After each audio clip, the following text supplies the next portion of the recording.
What's up, guys? Wes the People's Pitmaster back again for another episode of the Smoke Ring Syndicate. It's my weekly barbecue podcast that drops every Wednesday at 5:30 a.m. Eastern Standard Time. This week we're keeping it in Georgia. We're chatting with the owner operator of Wiley's Championship Barbecue, Nate Schaefer. Nate, are you there? I'm here. Fantastic, fantastic. So Nate Schaefer, the owner, him and his wife of Wiley's Championship Barbecue out of Savannah, Georgia. Um, so just kind of introduce yourself to my fans, and we'll just get right started to this. Sure. My name is Nate Schaefer. I am the owner operator of Wiley's Championship Barbecue, now veteran owned. I'm proud to have served my country, and I'm proud now to be slinging championship Q to my loyal Q followers. Awesome, awesome, awesome. So, so take me back because obviously now you own a barbecue restaurant, and everybody in at least in the Georgia area and the Carolinas, I'm sure, kind of know who Wiley McCreary was, and Wiley's Championship Barbecue kind of started back in the '80s. But take me back to young Nate. Did you have a barbecue growing up? Is it something that was kind of ingrained in you early on? Because it seems that at least for the folks in the bottom of Americas, most of us have a barbecue history. Upbringing. Was something that we did on Sundays or something we did at the church or whatever it may be. But talk to me about your barbecue background growing up. Sure. Growing up, I was born a military brat. I was born in Fort Sill, Oklahoma. We lived in Lawton, which is the town that adjoins Fort Sill. And my memories started at roughly around the age of 6 or 7 when I'm a sibling of six, and I'm the youngest. And my dad grew up originally from Kentucky, grew up grilling outside. So we had a large, originally pit, if you will. It was brick layered with a large screen that laid over it. And I remember the days of him using charcoal, but then I also remembered him soaking mesquite wood in water for a couple of days. Never understood his idea of what this piece of wood soaked in water was for. And then as we started getting older, we kind of were told, well, son, that's what actually smokes the meat, and you'll get that nice mesquite flavor. Now, I will say that, being in the Oklahoma and in my family being part in Texas, that was the type of wood that they chose to use in that area. And then Yeah. as time went by, as I grew older in life and I started doing my own grilling, my grilling days and smoking days turned to actual pecan wood, which is kind of what we now predominantly use at Wiley's Championship Barbecue. And that's what Wiley predominantly used in all of his competitions and at the restaurant currently. Yeah. Okay. So you had a little bit of a barbecue lifestyle growing up. Um, did you have, I mean, what got you interested into owning a barbecue restaurant? I mean, what was your day job, I guess, prior to owning a restaurant? Actually, my day job was I was Wiley McCurry's banker. I come from a finance background of over 15 years, and Okay. I've banked a lot of restaurants, predominantly Asian fusion style food and the barbecue industry. I had the opportunity to bank one other barbecue restaurant outside of Wiley's in the Savannah area, and when I took on Wiley McCurry as a client, one thing he wanted me to do was understand his business because he Hmm. said, being a championship barbecue, there's a reason why we pride ourselves on the word championship. He goes, I Yeah. understand he goes, I understand you're my banker, but I need you to understand the concept of this restaurant. And I said, sure. So outside of my banking hours, I would go to the restaurant and Wiley would be there and he paired me up with his pitmaster, Marion Woodbury, who's still our pitmaster today. And I learned the ropes everywhere from washing dishes to prepping food to taking orders to prepping the meats, ribs, chicken, and it was a process unlike that of growing up as a kid and doing, kind of, if you will, your church and your backyard barbecue preps. And Wiley was absolutely right. There's an art to barbecue, and I had to learn that. And of course, as I slowly started wanting to get out of banking, I was informed that Wiley passed away that year. And I reached out to his wife, Janet, and I said, listen, what are your plans for the restaurant? And she said, well, it's funny you should ask. I'm actually going to be putting it up on the market today for sale. And she said, why do you ask? And I said, well, actually, I'm wanting to get out of banking and I want to move, the trade that I learned as a kid and take on what I learned from Wiley's and carry on his legacy. And she said, you want to be a restaurant owner? She goes, you of all people being a banker have always said that the restaurant industry is a very tricky business to be in. Why do you want to own it? And of course, there's several reasons why I've always been gravitated to the barbecue world. And a lot of it is, one, it's you're carrying on a legacy that's already been instilled in the local area, and it's Wiley's is known worldwide. And two, it's building relationships in banking is the same as what you do in barbecue. You meet people from various parts of the world when they come into your restaurant. You meet I don't want to say competitors, because I look at all the other barbecue restaurants as not as my competitors, but as kind of my friends and family. We learn from we learn from each other. We're always there for one another. And, even though Wiley was very proud of all the awards and accolades that Wiley's has won, the only thing different between Wiley and myself was I've always been open to feedback. And that's one thing I've always been attracted to was the food industry, barbecue being the number one food, in my opinion, in the world. And then two, the people that come there that want to share the life experience of Wiley McCurry and Wiley's Championship Barbecue and the newly owned restaurant, which is myself, Nate Schaefer, for the past 6.5 years. And it's just something I want to continue to do. I love it. Yeah. So, I mean, you're carrying on the Wiley legacy, but obviously putting some Schaefer flair on it. You guys have got the same pitmaster that's been in there, so the flavors and what everybody kind of has come to know and love and trust is still there, but there's still a little That's right. little new flavor influx. And I mean, I got to meet Wiley twice prior to his passing, and I kind of feel like if he'd have lived another 25, 35 years, the restaurant would have been identical. I don't think there would have been a whole lot of change. It's kind of like that old school mentality: if it ain't broke, don't fix it. That's right. That's right. I kind of feel like, breathing somebody with a new perspective breathes a little fresh air into it. And sometimes it can be for the good, sometimes it can be for the bad. And obviously, in your case, I mean, you're 6 years in now. It's definitely for the good because the restaurant's still around and doing well, and you guys are have been featured on a couple of different online platforms and TV type uh, programming and that sort of thing. And I'm assuming that's probably your doing, if I Yes, had to sir. guess. That is 100% correct. And, like you say, whenever there's a change in ownership, a lot of people think there's a change in food. And I can almost assure you, and everyone that has followed Wiley's from day one, is 99% of the actual menu and recipes have remained the same. If you were to ask, wow, Nate, 99%, what is that 1%?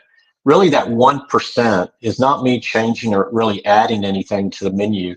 It was really changing the business model to open my doors up to allow people such as yourself, such as CBS Morning News, Nate Burleson, such as the Canadian Food Network with John Catucci, the Big Food Bucket List.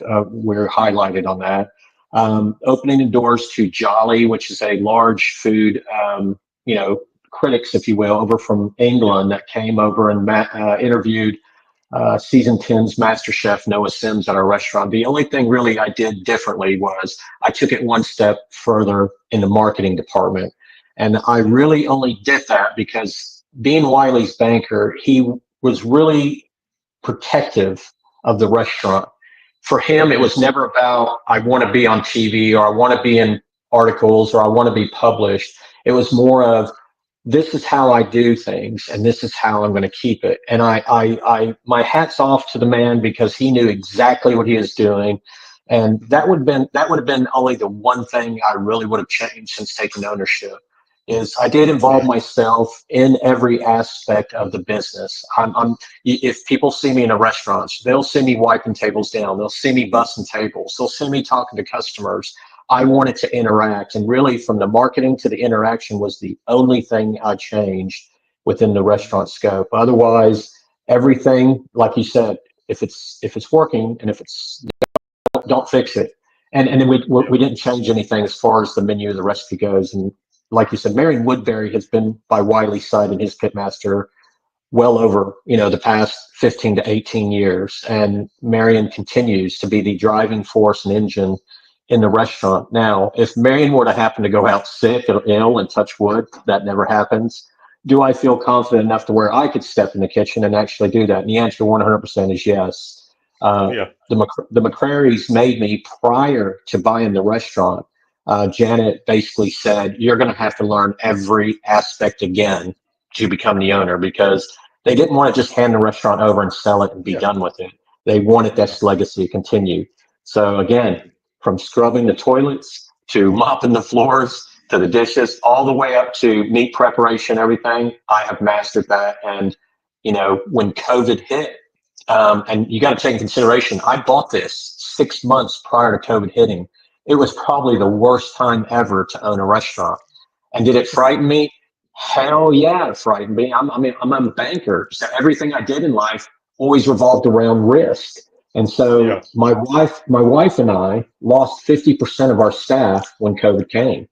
And I remember my wife breaking down, and she was crying before we opened. She said, what are we going to do? Our staff is not here. We no longer do it. And I said, I'm a businessman. I know how we're going to do this. And I tackled that problem head on. And we followed everything from government regulations to shutdown, where we were shut down for 2 weeks, to when we were opened. We reopened with 50% capacity, to making sure we were safeguarding our customers. And we did that. And guess what? We have now passed through that and we've come unscathed, and it made us stronger as a business. And we are thankfully one of a few restaurants that actually, as a mom and pop restaurant, if you will, that managed to live through that and still continue business. Yeah. Yeah. Well, I mean, in the restaurant business in general is most folks don't understand the margins are a little more lean than would be ideal, especially in the barbecue space. Um, I feel like just about every barbecue restaurant could add $3 to it and it'd still be completely worth it. And it would make ownership a little bit easier, with a little more meat on the bone, so to speak. That's right. A little tongue in cheek there. That's right. But the restaurant you're carrying on, Wiley's Championship Barbecue, his legacy, his family's legacy. Do you see a uh, a a thought of opening a second location or a more Schaefer-ish location with what you've learned in the Wiley space, or is it one is plenty for you? To be honest, I've been asked that question multiple times. I'm glad you actually brought it up. It's something that I'm asked online a lot. It's asked through text messaging and phone calls. And one thing I can honestly say is I've been truly blessed of having the prior banking experience, because it opened up a lot of avenues and connections in the world, for Wiley's Championship Barbecue. I get offers from our neighboring town, Pooler, which is a fast growing city. It's probably the fastest growing city in Georgia. They have the Hyundai plant being built. You got several industries. You got the port that surrounds it, JCB, North America, Gulfstream. And that town is growing at a rapid pace. And the customers that I helped out there that opened up if you will, the strip centers and built commercial buildings have asked me, Nate, we need Wiley's out here. All we have is corporate America or corporate food chains out here. There is nothing like your barbecue. Please open up. But one thing I did was, and when I spoke, when Wiley was alive and I spoke to him, that was the number one question that he was asked. Why don't you actually franchise? Why don't you expand? Open in California, open up in DC, open up in Texas. And the reason why he didn't was my food is so good that if people truly love my food, they will travel to this location. And his fear was, and I honestly agree with this, have we been asked multiple times? We've been asked to franchise our business. We've been asked to actually buy a boat and take our food on the river in Savannah. And we have actually entertained that. And of course, because of the COVID outbreak and everything, we stepped back and we actually said, you know what? One and done for now. And we are happy when you walk into Wiley's and you see the world map and you see the little tiny pins all over the world where people come and visit. Why sacrifice quality control? Because there's only one of me and there's only one of Marion. And if I were to open multiple locations, I think sometimes it's never about here's one thing that people need to understand about Nate Schaefer and Wiley Championship Barbecue. It's never about the dollar. As long as the bills are paid, the staff are happy, and I can continue to provide the community, the state, and my local, or not my local, but my worldwide followers with fantastic food, one and done for right now. But it's never out of the question. But for right now, there is no opportunity for me to expand. I like the mom and pop feel. Yeah. Yeah. Well, I mean, and you could almost. I'm kind of thinking you might I guess to try the wet your feet with a second location, like, because Pooler's not terribly far from you guys. That's Maybe right. like a food truck, like a hold and serve that way. Um, And you you hit the know, nail right on the head. If I were to expand, that would be my favorite thing to do is definitely a food truck. And with the food truck scene growing, especially in the Savannah market, yeah, and the fact that it can be mobile, it makes sense to do that. And that is something we have been toying with over the last couple of months is a potential food truck. yeah. I was just thinking. I mean, like, you could go, okay, well, Pooler, you guys get you get Thursdays, and then you get That's right. Fridays, and you get Saturdays, and it's most food trucks are prepping early on, and That's finishing right. it out like that way. So, I mean, I can imagine that would be you would be able to, if you got a couple of people in there that are competent enough that they could, That's right. carry it on, and you know do it a service, not a disservice, of being being mobile that way. 100% correct. That's right.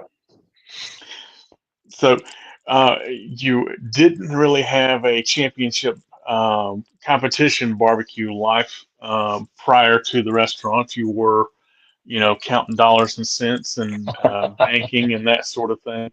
Um, have you tried your hand at going out and representing the Wiley brand in the competition circuit since you've opened, or is it something that you're even open to doing?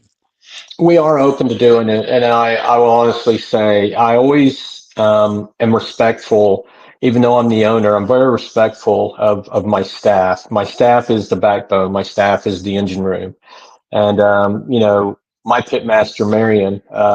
He did that road life with Wiley Mhm. on the competitions everywhere from the Carolinas down over to Alabama and Texas. And I asked him, I said, Marion, is this something you would like to do again, or are you kind of finished? And he said, well, boss, I got a question for you. He goes, is it important for you to go out and try to replicate what's already been done? And he goes, and really the only thing that was done was Wiley passed and you took over the reins. He goes, but nothing's changed. He goes, Mhm. so is there anything for you to prove except for the fact that as a new owner, you can carry on what was established, or do we just continue doing what we're doing? And I said, well, I'd like to see if we could possibly enter competitions. I know we've been invited multiple times to come and compete in competitions. And out of respect to Marion, we have grown our business, which is not a problem to have. But being a banker, you can understand I'm the guy that looks at the bottom number, the lines of the number, and our numbers have, for the past 6 years, have always increased. We have never decreased in revenues. And he's like, one thing I can honestly say is, for me, that's the biggest reward is the restaurant's already received its awards and we've won 2 national championship titles. He goes, Mhm. I'd rather us focus on maintaining our business and growing it. And that's the biggest accolade we could ever receive as employees. He goes, now, if you want to go on the road, I'll definitely back you on it. And I said, well, I'll tell you what, and this is actually planned for 2025 is we do want to compete one more time in 2025 on a circuit that has yet been determined. It's something Marion and I have been discussing. But Okay. it would be a case of it would be a one and done again type thing because I think with the way restaurant industries are right now, um, it's very costly. A lot of people don't understand the costs that are involved in entering competitions. And you have to look at that. And again, I look at it as I'm still a mom and pop shop. And if I was someone chasing a title, I would probably say I'm going to chase it until I've received it. But Yeah. inheriting two titles and not changing anything since taking ownership, there's really no need to chase. So we're going to do this at our pace, but I can assure you that Wiley's will be back in the circuit in 2025, if at all, just one competition. Yeah. Well, just to be able to say, yeah, I've competed. I mean, like, Correct. it's, I mean, and I will say that it is you don't want to place. You don't want That's to come right. close to top 10 because that is a bite that you don't want. That's right. I'm glad you know I, that. yeah, well, I had I did the competition thing for a little while, and my very first contest, I was in the backyard sector and got first place ribs, and I was like, oh, I want to do this for real. That's right. And several $1,000s later, I was That's like, right. perhaps I need to stick to my day job. That's right. Um, the last episode that I just recorded was he's a competition guy, and last year he did 40, I want to say 43 or 46 weeks on the road, Wow. and I mean out of 52, you're on the road for for 40 something of them. You are you're dedicating your life at that point because That's right. he's getting in town on Thursday, prepping and cutting and trimming stuff on Friday, starting to cook Friday night into Saturday turn-ins, and then you clean up Saturday night, and then you're driving home Sunday, and then by the time Monday rolls around, you're getting ready to purchase all your stuff to get ready to go on the road again. Um, and I mean, like with he and I were speaking, and he said, and I had one year where I made 70. He made 70 something $1,000 in the competition circuit. I was like, wow, that's amazing. He said, well, But it how much cost me did you one. spend? He said it cost me 140 to do That's that. right. I said, I don't know that that's a sustainable business model per se, but I can definitely see the you know pulling pulling your pitmaster out of retirement, That's competing right. retirement for one last hurrah. That's right. But just to say that you have, and just to have that experience, and I think I would say my advice would be wait until you have a food truck and find a competition that you can set the food truck up so you can offset That's the right. the spending from the competition side of it. Yeah, I think But a lot of people that, it goes to my point, and I know you know this, the customer's perception is barbecue is not anywhere near fast food quality. They don't, you have to explain that. And when I say, and every pitmaster knows this, that barbecue is an art, it's a fact that it's not a 4 hour process. It's not a 5 hour process. It's sometimes not even a 12-hour process. It is a very slow smoked process in anything we do. And I think one thing that, always kind of, and you've been in our restaurant that we have listed on the chalkboard above the beans as you come in. We are open until the barbecue runs out. And as a pit master, you never know what the quality or quantity is going to be. Quantity wise, I could cook 50 ribs for the day. And if I look at the previous 6 years trend on it, Monday could be a slow day, but it could be that one Monday where 100 people come in and they each want 2 racks of ribs each. But, we're out. It is an expensive business to be in the barbecue industry. And I look at this again by looking at cost of goods based on any restaurant as a banker that I've financed before. And it's the fact that in the barbecue world, you're dealing with pork, chicken, beef. It continues, and your commodity pricing, as you know, fluctuates every day. So a lot of people don't understand that. I'm not just a restaurant owner, and I'm not just a banker, but you almost have to be, in a way, a stockbroker, because you got to keep an eye on these prices on a daily basis, because it affects your food ordering cost involved and everything else. So you're right on everything you say. It is very costly. It is very rewarding. But for us, it's all about building the relationships and keeping them and having those repeat customers, whether they're local or travelers, coming back time after time again.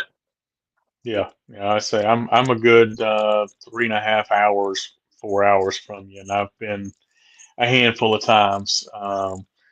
And I mean, every time it's consistent, and that's for me. That there's only a handful of places that I can eat in Georgia that I'm going that I know is going to be consistently going to be good every single time.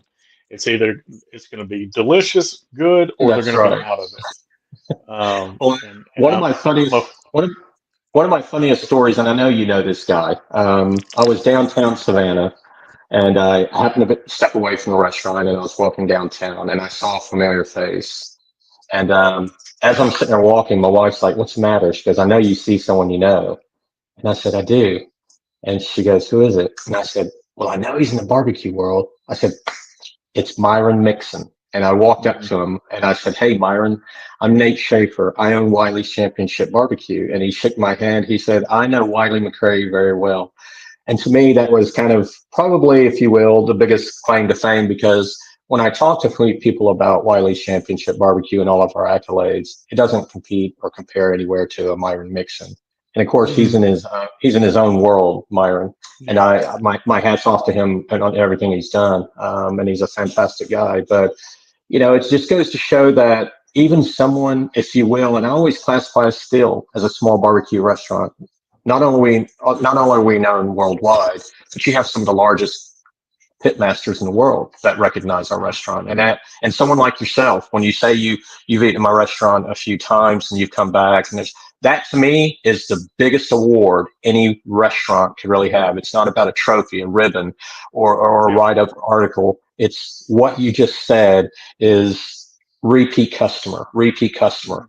And there's a Well, time, and I'll tell you right now, as I tell all my customers, and not just when I hear stuff like that, I'm like, next time you come to my restaurant, please be sure to ask for me. If I'm not there, I'll make sure I'm there, because I want yeah. to be there to talk to all of my customers. And what you do helps small restaurants like myself continue to grow.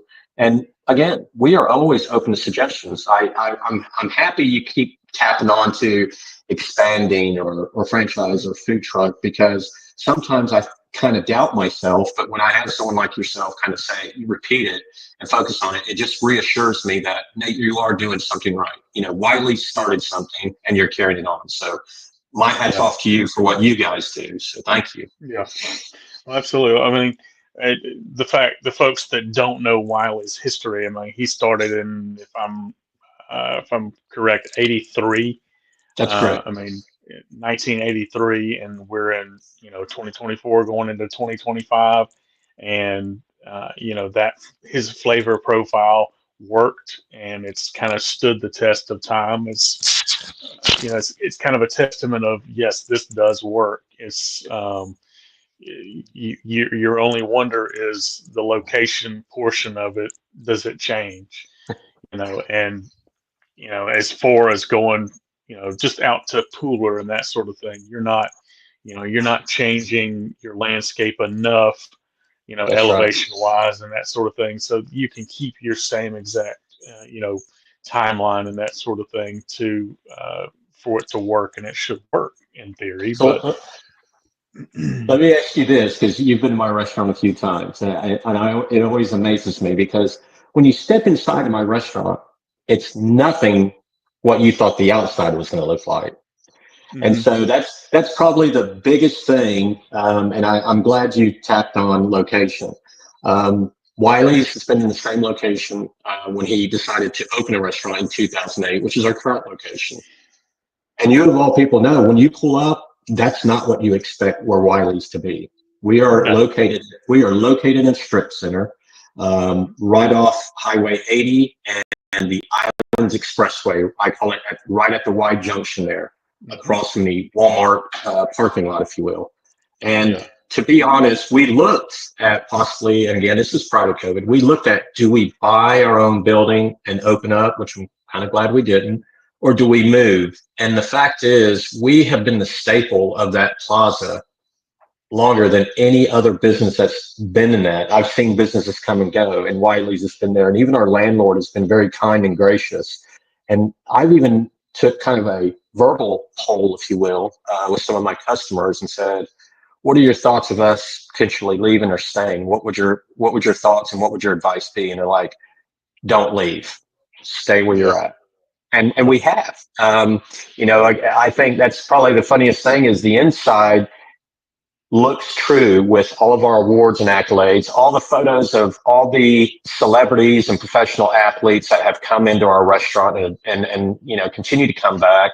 Um, and we cater to the big names. I think one of the biggest ones we had the opportunity to cater to, and they decided to do more local was, and I guess it'd be a good thing, a bad thing, was Ben and Jennifer Affleck's wedding down in Mhm. Brunswick, Georgia. We were asked to potentially cater for them. And then when their catering director called back, they said, "We're going to do something more local." And I said, "No problem." Unfortunately, they're not together anymore, right? So, but that had Yeah. nothing to do with my restaurant. So, but it's just a testament of, you don't have to be a celebrity. You don't have to be an athlete. Our door is open 24/7, and we like every person that walks in there. We have just been truly blessed by the amount of people, whether they be a podcast, an athlete, a actor, actress. We love it, and people know where we're at. So I don't want to move the location. It's a staple of that area now. Yeah. Well, I mean, it's kind of like, we cook on these barbecue pits, and get them seasoned and get them seasoned just right, That's and right. obviously we're still cleaning them, but you're seasoned to that location, and to go in somewhere else, you have to re-season that area. And I mean, with barbecue in particular, restaurant barbecue in particular, well, barbecue in general, like, there is an an offset from, the cooking process is the smoke in the area. And I Right. mean, who's to say you get into an area and you've got a little spa next door, or down the street that absolutely hates it. you know you've seasoned your location, everybody understands. You're That's going to right. get a whiff of some pecan smoke here and there, and it is That's what it right. is. And so, maybe a new location isn't necessarily the greatest idea for brick and mortar for changing, but maybe an expansion. You can kind of look at, the food truck as you know a test run for different places. I had a friend of mine in Chattanooga that's got had a restaurant, went did a restaurant. Well, let me take that back. He had a food truck that went to the restaurant business, then went to the best restaurant business and the food truck business, and then went back to just the food truck. And he used his food truck as a will my barbecue work in this neighborhood? Kind of a test run, because I mean, you're not building a whole new restaurant with the food truck, and you can always pack it up and move it down the street if it doesn't work in one spot or another. That's right. So, so we've got championship barbecue and the the goal of keeping the Wiley's name uh, going in the same direction. We're not changing anything. Um, do you do you think you have a third owner after you're finished, or So, we've talked about our succession plan. My wife and I currently run the restaurant, and we've talked about our succession plan um, because we don't know none of us can predict what can happen tomorrow in life. So, I'm blessed the fact that when I married my wife, just coming up for 4 years ago, she has three beautiful children, and I have three beautiful children. And we're hoping one of those six will actually want to grab the reins. And probably one, two, three, four of those six have actually worked at the restaurant. Mhm. Um, and they all themselves, I put them through the same test that I was put through, had to learn from ground floor up. And at any given time, I feel confident that if something were to happen to us, or if we decided to retire, that any one of those four could easily take the reins and run with it. Now, is that their ultimate life goal? I don't know. I've never really asked them, but they know that it's in the stars, if you will, or I'll say it's in the will, that if anything were to happen, that any of my kids could take over. But we just take one day at a time. Yeah, We certainly. we we we just kind of keep going like we have been going. We've been blessed, whether it be through hurricanes or heavy rains and floods. It's just we keep pushing forward, and that's what we do. Is we don't really kind of plan too far ahead. We just take day by day and see how things Yeah, go. But yeah. we want Wiley's to continue for as long as it can. Yeah, well, and I wanted to ask that question, and you kind of you hit on it with the kids. You're hoping that the kids take it over. They say, when you start a business, the most difficult uh, handoff is the handoff from the person that started it to the second person, and the It second is. person to the third person is it gets a little bit easier.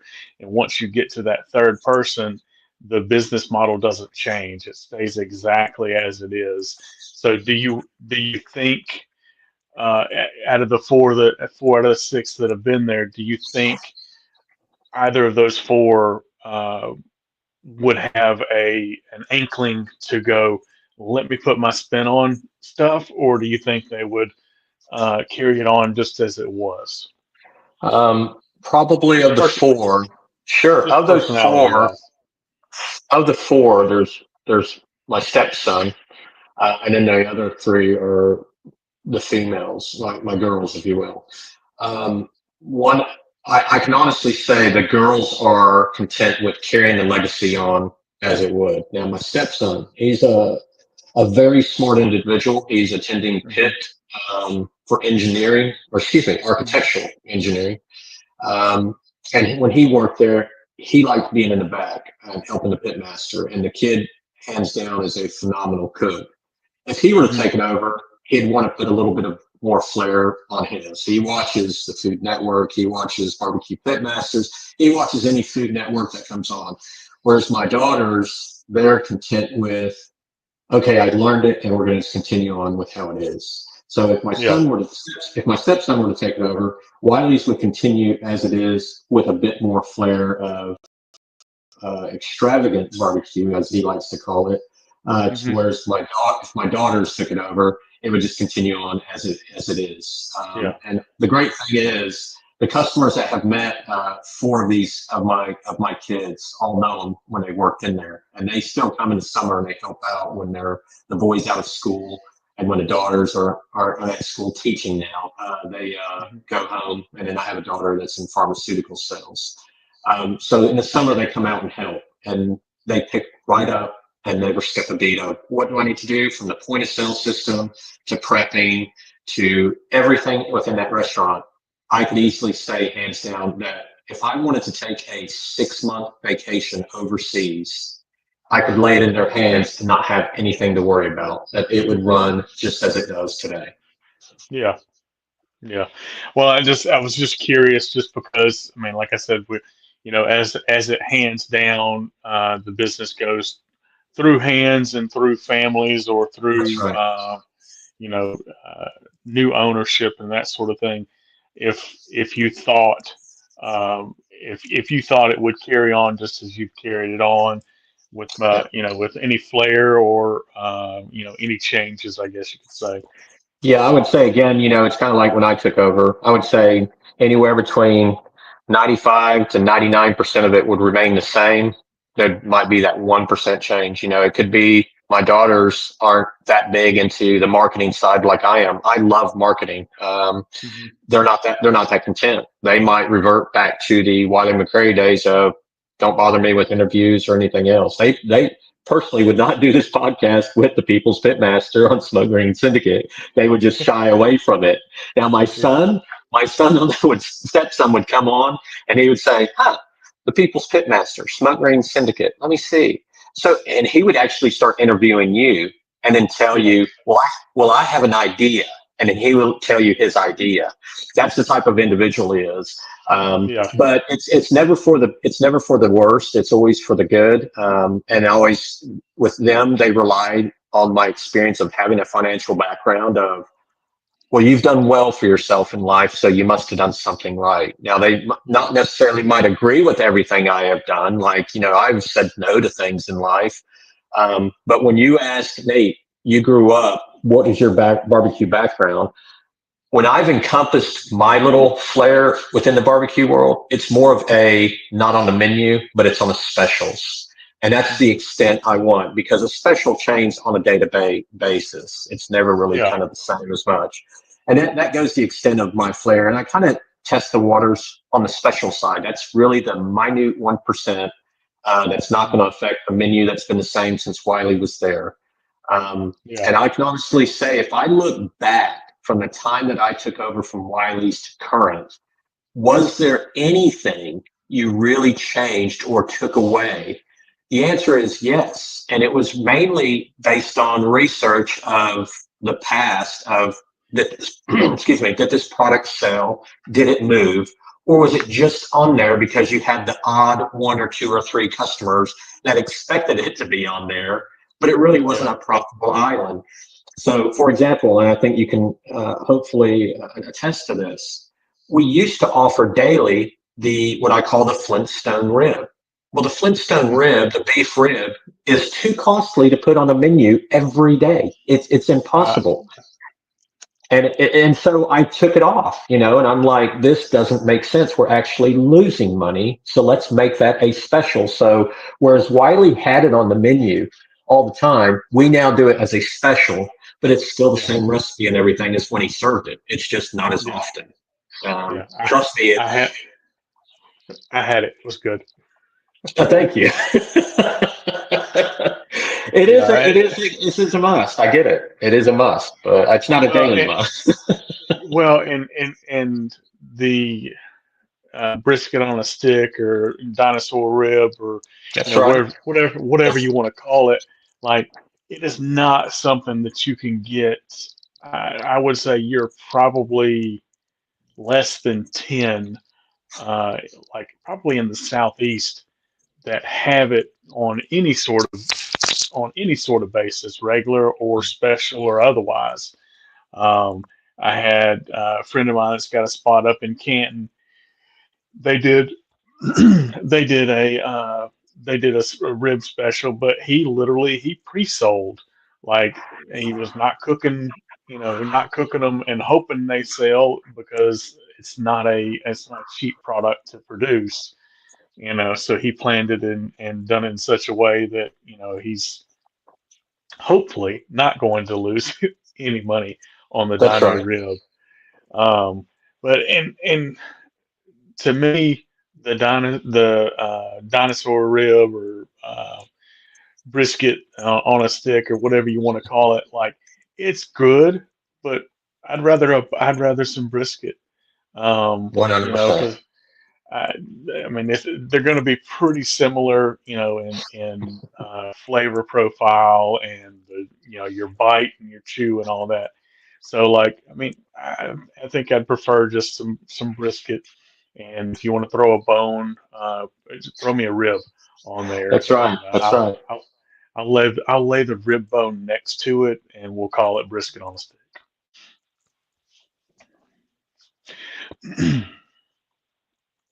So, Well, I mean, brisket. I have to agree. I'm with you Say on that. again. Everything you said, even what I'm with you on that. Everywhere I go, my wife kind of always nudges me and goes, "When we go out of town, why are you visiting barbecue restaurants?" I'm like, one, I like to share the love, but two, it's just you have to. I mean, it's just Yeah. the way life is. So, but I'm with you on that. I'm a brisket guy, and throw me about three rib bones with two sides, and I'm content. So. Yeah. Yeah, I'm a very similar. Like if I'm going out of town, I'm going to have barbecue at least once. I do a fair amount of research on the place I'm going to before I go to it. I mean, like your place in particular, like if you were to look at it on a map, it does not look like a barbecue restaurant that is That's right. going to be worth, your time to make a drive. But uh, you know, I can tell you, I've made the drive a couple of times, and it's worth it every single time. Thank you. Um, Thank you. but and legitimately, I have probably five in the state of Georgia that I would say, hey, because I get people all the time. They're like, hey, I'm coming to Georgia. Where should I get good barbecue? And I'm like, this place, this place, this place, this place, this place. And other than that, skip it. Go here because it's one of the oldest. Go here because it was, in space. But other than that, these are the five places to hit. Um, you guys haven't been in space. Your barbecue hasn't been in space, has it? Yeah. Okay, I was just checking. Uh, Fin- Fincher's over in Macon has that claim to fame as the only barbecue in space. Um, so Now, the only claim to fame probably close to that was I had the Air Force One pilot come in, and he would not tell me who. He said, "But your barbecue has touched two different administrations." And so nice. I tried to sneak it out of him. I said, "So how long have you been Air Force One's pilot?" He goes, "I can't tell you that either." I said, "Okay." But he was a super nice guy.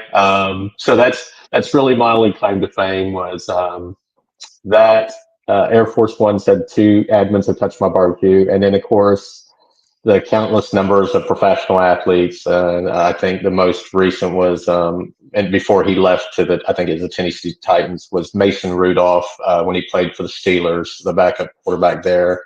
We catered his when he did a fishing charter down here in Savannah, and he requested Wiley's championship barbecue. So thankfully, I managed to get him to agree to take a picture with our Better Than Sex sauce, and that actually hangs in our restaurant. And then probably in the golf world was, and I wasn't there at the time. I had a young high school server who knew nothing about sports, and the guy was sitting at the bar, and he goes, "This food is fantastic. I need to speak to your owner." And he said, "Well, the owner's currently not in. I was in Atlanta at the time." And he said, "Well, tell him when you see the receipt, you'll see my name. Tell him I came. He'll know who I am." I said, "Okay." And he said, "Okay." And he goes, I'm going to send him something in the mail. Make sure he hangs it because I see he hangs everybody else's stuff. So I'm going to send him something." So I said, "Okay." So the guy gets up, leaves, and the server calls me in Atlanta and said, "This guy wanted me to tell you he was in here and you got the best barbecue he ever had." And I said, "He's a golfer." I said, "Well, I don't really know golf. I know football. I know UFC and a couple other sports, but I don't really know golf." He said, "Bryson DeChambeau." and he's going to be sending you something. So then about a week later, I get this photo of Bryce and it says 400 yards, no problem. Wiley's Championship Barbecue is the best. And so that, along with his little Masters autograph ball, sits in our restaurant. So we were super pleased with that. But, you know, Yeah. as much as we get athletes and again, actors and actresses come in, for me, it's the regular people, our regular customers, our locals, our travelers, because I know I'm going to get to see these guys again. You know, I may never see Bryson ever again. And it's just a one-off doing a golf thing over on Hilton Head Island. So, you know, I'm flattered and I'm always in awe by who comes in, but it's just my locals and my travelers that are really my main cheerleaders, if you will, because yeah. Well, that and you know, those are the ones that keep the doors open. 100%. Especially your local crowd, you know, that are frequenting more often. Right. I was looking at because I catered for a little while prior to COVID. COVID is what introduced me to the car business because there was not near the regulation in the car business that there was in the food industry. So I made that jump. But when I was looking at all the restaurateur stuff and the catering stuff, and you know the science and the psychology behind getting people to eat at your restaurant, and I was looking at you may have seen it, the John Taffer interview Yes. where he's talking about, you know, you've got a 10% chance that this person ever comes back, and then 50% and 70%. And you know the people that are coming back the third and fourth times those are the ones that you have, you know, that are keeping the doors open. So Yep. you know, trying to get to that third and fourth visit is the goal. And like I said, I've been down there a handful of times, and every time I'm in the area, I typically will stop by. Um, but I appreciate your time, man. Yes, sir. Hanging out with me, chit chatting. Thank you. You had mentioned the Better Than Sex sauce in a Yes, bottle. sir. Are you guys selling the rubs and sauces like on a Yes, on sir. a larger level now, We or are. is We're this still just actually a no. You can actually still purchase it online at www.wileyschampionshipbbq.com, or if you're in the local area, Ace Hardware on the islands and over in Berwick Plaza. Ace Hardware carries ours, and we're in the process of talking to the Publix locally to get our sauces in the local Publix. Mhm. Okay? So, and was that something that was Wiley was doing prior to, or was that something that you introduced?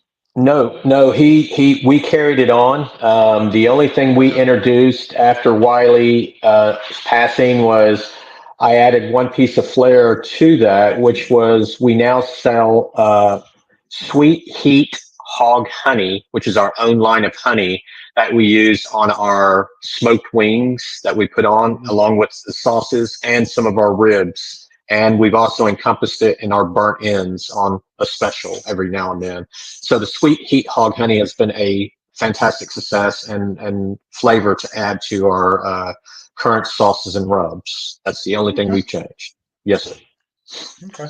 Well, I heard you mention it, and I was like, I'm gonna circle back to this. That's Um, right. so not necessarily wanting to get into the rubs and sauce business, but continuing and carrying it on, you know, is not going to be a bad thing, and going to be That's something right. to continue. It's something we consistently run out of. Really, Yes, sir. No that's matter how much. I can order a pallet and I will sell that pallet within less than a month. And then if I order two pallets, it could slow down, but then it can be gone in 2 weeks. Our sauce literally is better than sex. It's just fantastic. You sampled it, you've tried it. I think it's just one of the better sauces on the market. So we love it. yeah, yeah, absolutely. Absolutely. Nate Schaefer, owner operator of Wiley's Championship Barbecue.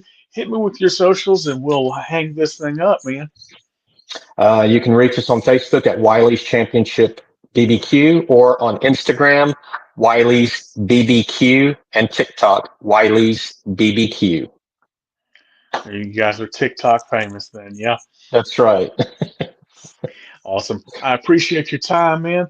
Guys, that will put this week's episode of the Smoke Green Syndicate in the books. Shout out to my guest this week, Nate Schaefer, owner operator of Wiley's Championship Barbecue. I appreciate your time. Guys, if you've enjoyed this week's episode, we would appreciate a review, a like, a share, and as always, keep smoking. And don't forget, if you're in the Savannah area, go down to Wiley's and tell them the People's Pitmaster sent you. For absolutely no discount, you'll pay double. Thanks so much.